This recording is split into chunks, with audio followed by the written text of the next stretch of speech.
se retrouve sur une vidéo derniers achats.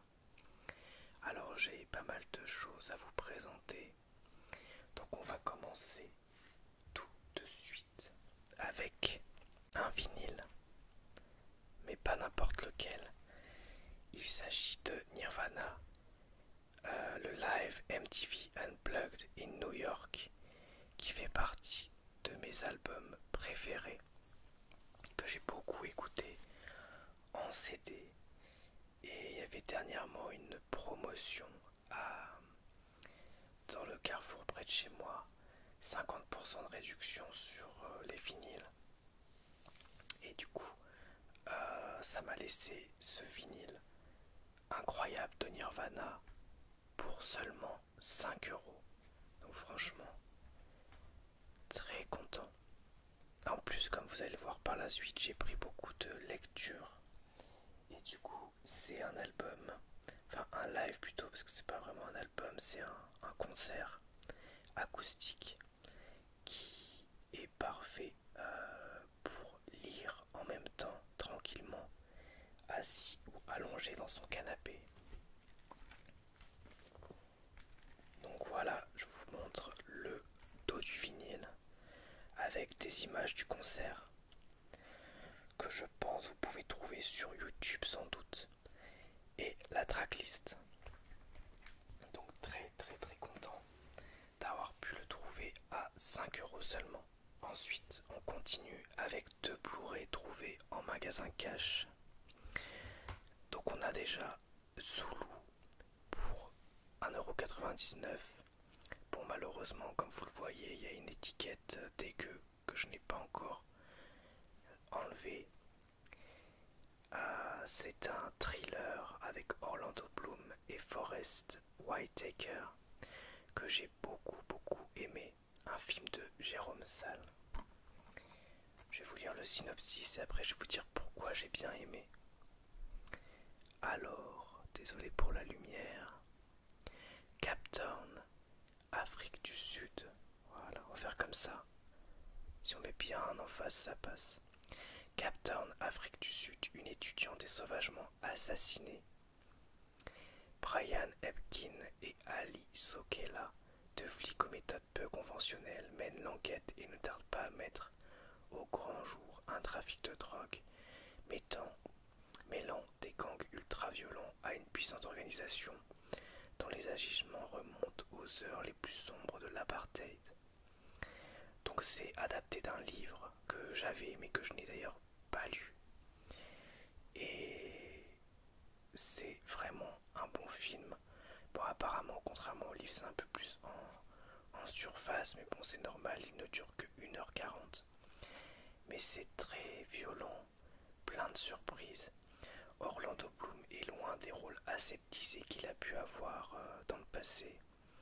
Whitaker est excellent. Et vraiment, c'est un film qui parfois est très violent, brutal. Et ça fonctionne très bien. Il y a des scènes aussi qui sont très bien réalisées. Vraiment, ça fonctionne parfaitement bien. Et ensuite, le deuxième film que j'ai acheté, celui-ci, pour 3 €. Il s'agit de La légende de Beowulf. Alors, je sais plus comment ça se prononce. Beowulf peut-être plutôt. Beowulf. Director's Cut. Un film de Robert Zemeckis qui est très connu pour plein de films comme Retour vers le futur, Forrest Gump, etc. Donc un très bon réalisateur. Et ça fait partie des premiers films d'animation avec des capteurs, etc. Et c'est un film que je trouve est quand même assez joli, même s'il y a des plans qui parfois ne fonctionnent pas. Alors, je l'ai regardé parce que j'ai commencé à regarder la vidéo du fossoyeur de film et ça m'a vraiment donné envie de voir le film de coup de 5 minutes pour pas me spoiler. J'ai coupé, j'ai regardé le film et après j'ai regardé sa vidéo qui était en plus très intéressantes. Et donc j'ai vraiment passé un très bon moment devant ce film, qui est un film d'animation assez violent, ce qui est déjà assez rare, avec des plans parfois assez beaux. Bon après parfois ça a plus ou moins bien vieilli, suivant l'animation, il y a des choses qui n'ont pas forcément très bien vieilli. Mais je trouve que ça se regarde encore très bien aujourd'hui. Et surtout c'est un précurseur. Donc historiquement, c'est un film qui a une place importante dans le cinéma. Donc je vais vous lire le synopsis. Un héros autoproclamé et arrogant, qui narre lui-même ses exploits et crée sa propre légende. Voici Beowulf, le célèbre pourfendeur de monstres protecteur du royaume. Il sera celui qui libérera la terre des Vikings et l'horrible bête qui la hante. En échange, il réclame beaucoup d'or et une couronne. Une seule question demeure. Quel sera le terrible prix de son ambition sans borne? Alors, en plus, il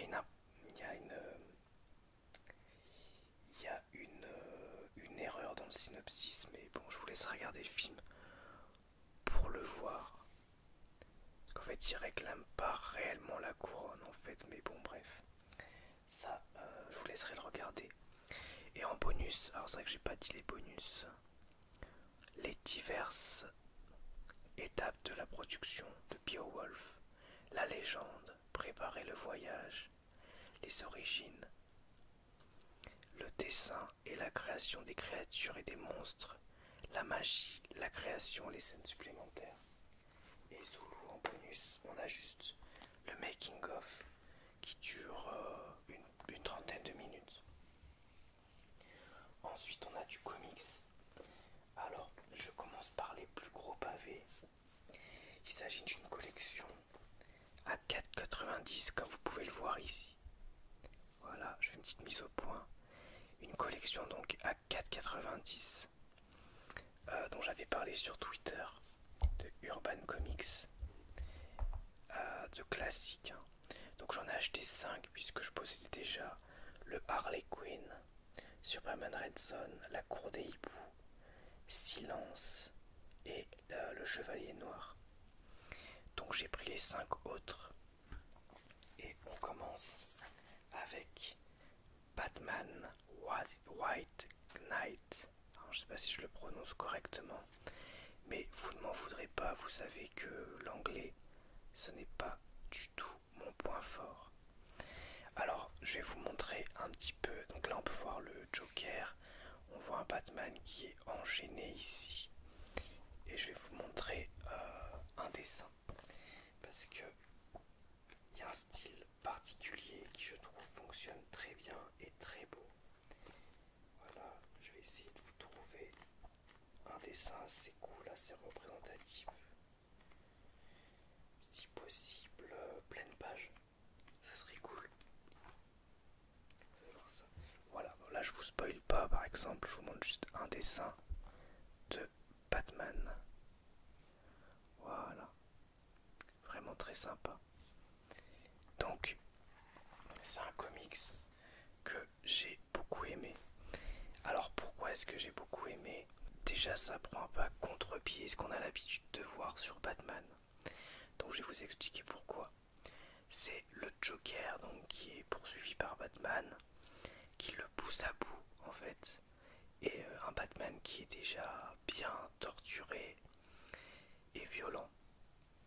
Et du coup, Batman il pète un câble, il le frappe et il lui fait bouffer des cachets en fait qui sont sur l'endroit où ils sont en train de se battre. Une très grande quantité de cachets, ce qui fait que le Joker se retrouve dans le coma. Suite à ce coma, il se réveille et il redevient une des versions du Joker qui est Jack Napier, référence notamment au film de Burton avec Nicholson. Et ce Joker là, enfin qui n'est plus le Joker, Jack Napier, il porte plainte contre Batman en disant que Batman est un personnage dangereux qui fait dépenser énormément d'argent à Gotham, qu'il détruit des vies, il blesse des innocents sans faire exprès. Notamment là pendant la course poursuite, il a roulé sur des toits, il a détruit des habitations, etc. Et du coup il va s'appuyer sur ça pour essayer de faire une espèce de carrière politique contre Batman. Il va s'en suivre tout un tas de choses vraiment très intéressantes. Je ne peux pas vous en dire plus pour pas vous spoiler, mais ce qui est bien, c'est que tous les arguments qui sont mis en avant dans le comics sont assez crédibles. Ça fonctionne très très très bien. Ensuite, on continue avec les comics, donc à 4,90. Vraiment une super offre, avec un énorme pavé. Il s'agit de Injustice année 1, qui est en vérité deux comics en un seul, puisque normalement Injustice c'est en deux volumes. Donc pour 4,90 vous avez 360 pages. Alors le papier, je vous l'ai pas dit, mais c'est du papier mat, c'est pas du papier glacé, mais l'ancrage est très réussi, notamment au niveau des noirs, et du coup ça se lit très très bien. Donc je vais vous montrer un dessin, peut-être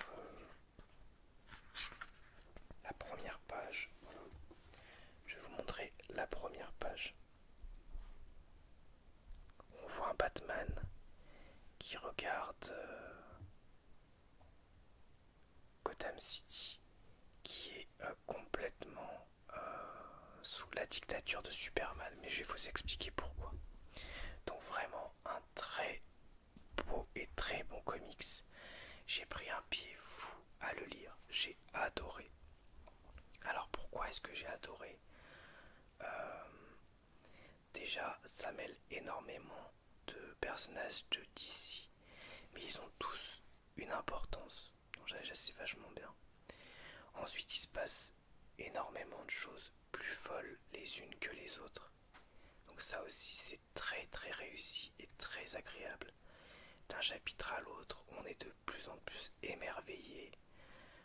Les pouvoirs des héros sont super bien utilisés, il y a plein de retournements de situation. Vraiment ça fonctionne super bien.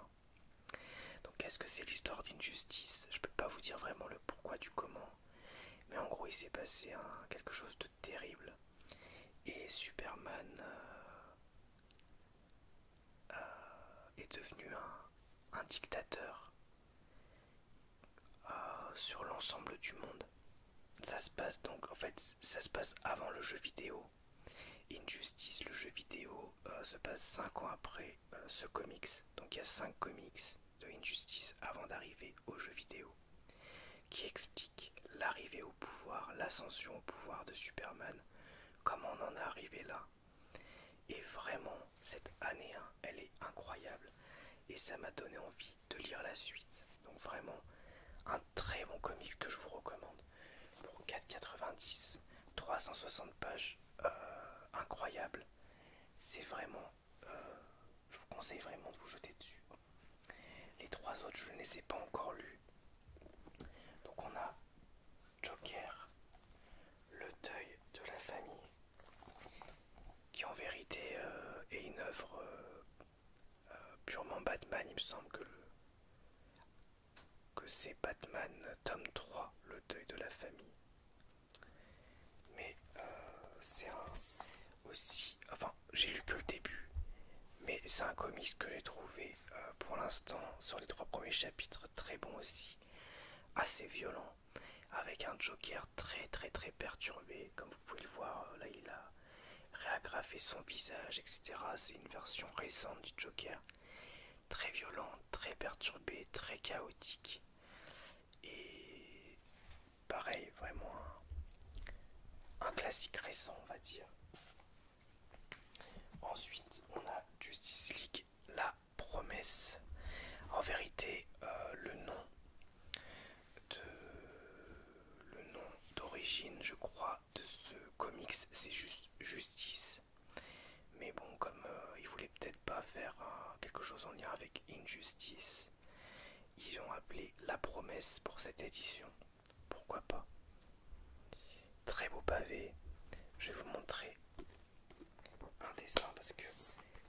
dessins sur ce comics sont assez incroyables. Alors j'ai juste feuilleté, mais j'ai pas encore lu. Mais il y a un côté très réaliste dans le dessin qui est magnifique. Voilà. Regardez cette double page. C'est très beau. Justice, voilà, vous voyez. Justice chapitre 1. Je sais pas pourquoi ils l'ont renommé La Promesse. Je trouve ça un petit peu dommage, mais bon. C'est pas très grave en soi non plus. Donc très gros pavé aussi. Puisqu'on est sur du 380 pages pour 4,90 €. Franchement c'est incroyable. Si vous voulez lire des comics d'ici, foncez, c'est le moment. Et Wonder Woman année 1, qui est une version en fait, une nouvelle version de Wonder Woman, tout simplement, que je n'ai pas encore lu non plus. Mais il semblerait qu'elle soit tout de même assez classique, elle qu'elle reprend des événements, comment dirais-je, qu'on retrouve en fait dans les origin story classiques de Wonder Woman. Qu'il n'y a rien de forcément très nouveau dans ce comics, mais que c'est très bien fait, très réussi. Et encore une fois, le dessin, rien à dire, très beau dessin. Donc Wonder Woman année 1. Ensuite, on est toujours sur du DC parce que j'ai pris beaucoup de DC. Moi, vous savez, hein, c'est par période. Un coup c'est du Marvel, un coup c'est du DC, un coup c'est des mangas, un coup c'est plus du tout de lecture et c'est que des Blu-ray ou des jeux vidéo. C'est vraiment variable. Donc on a du Aquaman Inondation, trouvé en magasin cash pour 3 €. Comics très sympa, que je n'ai pas fini mais qui reprend. Il y a un peu d'intrigue qui a été repris dans les films. Là vous voyez Black Manta par exemple, assez sympa, le dessin est très joli aussi, ça fonctionne bien. Et puis 3 € pour un récit complet d'autant de pages, ça vaut le coup. En plus c'est un format que j'aime bien parce que c'est du papier glacé et tout, je trouve ça toujours sympa. Voilà, Aquaman Inondation, mais je l'ai pas fini encore. Ensuite on a 3 X-Men Extra. Donc un consacré à Cyclope avec un récit complet sur Cyclope. Donc on va feuilleter, mais je ne l'ai pas encore lu. Mais le dessin est assez cool. Là il y a le fléau, regardez ça. Cyclope qui va pas bien, qui part un petit peu, comment dirais-je, en voyage et qui se retrouve confronté à différents ennemis. Bon, pourquoi pas. Voilà, pour 1 €. Et ensuite on a le X-Men Extra 25 et 26 qui se nomme Et la mort n'est qu'un jeu. Donc là on voit Gambit et Malicia qui s'embrassent. Donc c'est une histoire complète en 2 volumes que j'ai payé 1 € chacun. Donc ça va. Je vous feuillette un petit peu pour que vous puissiez voir le dessin. Mais je ne l'ai pas encore lu. J'ai lu que la première page. Ah, Colossus. Que la première page où on voit juste que Gambit il a été mis à l'amende, mais on sait pas pourquoi. On sait pas le pourquoi du comment. Ok. Toujours à 1 €. Badrock et Wolverine. Que j'ai pris essentiellement pour Wolverine parce que je ne connais pas le personnage de Badrock. Donc c'est un Marvel crossover, c'est-à-dire que c'est 2 maisons d'édition différentes. Ici c'est Image Comics et Marvel Comics, puisque Badrock c'est un personnage Image Comics, mais que je ne connais pas du tout. Donc je l'ai découvert avec ce comics. Bon, au niveau de l'histoire, en tout cas pour la première partie, c'est pas forcément très intéressant. Ça se passe pendant... Enfin va sur une espèce d'endroit avec des dinosaures sur une île. Et il y a un grand méchant, tout ça. Bon, Badrock et Wolverine, ils sont ensemble contre le grand méchant. Bon, pas forcément dingue, mais c'est toujours sympa parce que Wolverine est peut-être mon super-héros préféré avec Batman. Donc ça fait toujours plaisir. Et ça m'a permis de découvrir un personnage que je ne connaissais pas. Je peux vous montrer par exemple un dessin. Un dessin un peu sympa de Wolverine en train de se battre avec un tyrannosaure. Rien que ça. Mon portable a du mal à faire la mise au point. Voilà. Assez cool. Ça brille un peu mais bon. Voilà. Bon. Pas un comics fou, mais pourquoi pas. Alors j'ai lu que la moitié, puisque la première moitié c'est Badrock et Wolverine, la loi de la jungle. Et ensuite c'est les Youngblood et les X-Force. Donc X-Force, c'est l'équipe notamment. Voilà. Là on peut voir, il y a Cyclope et il y a Cable notamment, entre autres. Mais il y en a d'autres. Assez cool. Voilà. Ensuite, je me suis offert aussi le Dragon Ball Yamcha, dont je vous ai fait une lecture intégrale, donc je ne vais pas forcément m'attarder beaucoup plus dessus. Si ce n'est que c'est un très bon manga. Malheureusement, je trouve que le prix est un petit peu abusé, vu que regardez, il coûte le même prix qu'un manga de base, et il fait un tiers de page en moins.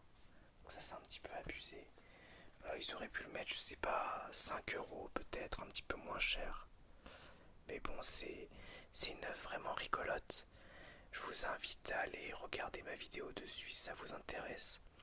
Où on a un jeune garçon qui connaît toute l'histoire de Dragon Ball et qui se retrouve réincarné suite à un accident dans le corps de Yamcha.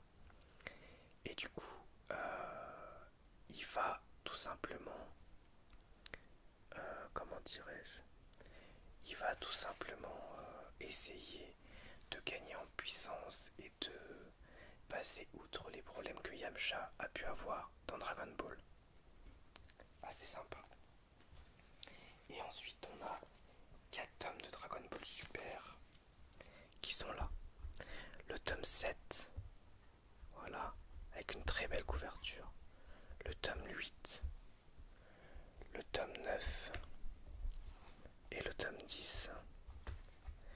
Donc je n'ai lu pour l'instant que le tome 7, le tome 8 et la moitié du tome 9. Alors les tomes 7, 8 et 9 c'est un grand tournoi. Je vais pas vous dire les enjeux, tout ça pour ceux qui connaissent pas Dragon Ball Super. Mais c'est un grand tournoi et c'est plutôt sympathique. Même si je trouve que, encore une fois, c'est un peu rushé. Il y a encore une nouvelle transformation de Goku. Bon, c'est pas un secret, ça se voit sur la couverture du 9. Tout le monde l'a déjà vu. Mais bon, voilà. On est déjà sur 3 transformations différentes de Goku en 9 tomes. Je trouve ça abusé quand même.